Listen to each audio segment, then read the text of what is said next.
shocked to see his father again, Mark began to clench his fists as if he is about to fight. Nolan does so too, and Mark begins to cry. Mark hugs him, much to Nolan's surprise. Nolan embraces Mark and tells him how much he misses him. Mark then begs Nolan to come back to Earth to live with him and Debbie. Nolan refuses because he killed many in his battle against Mark. Meanwhile on Earth, Cecil visits Debbie to discuss Mark going into space. Debbie reveals that Donald Ferguson relied the message. Debbie then tells Cecil that she's studying to be a real estate agent and that the money the government gives her is good, but she rather earn money. Cecil says that she can earn money other ways. Debbie takes his remark as a proposition for prostitution and slaps her. She apologizes for misinterpreting and Cecil leaves. Robot then has one of his drones go to a secret facility where he declares his new plans. He then takes Rex's DNA and goes on to what he calls Phase 2. Meanwhile in space, Nolan and Mark finish arguing. Mark asks how he go there. Nolan asks his guard to leave them.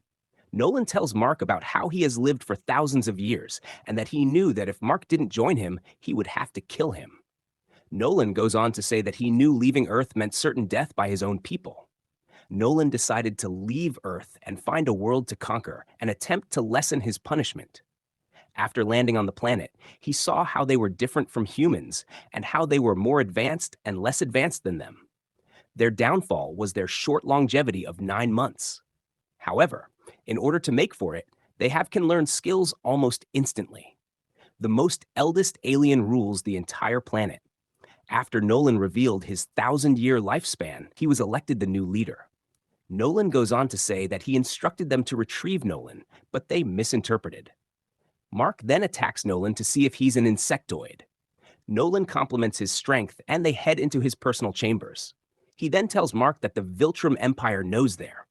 They are interrupted by an insectoid woman. He then tongue kisses her, much to Mark's surprise.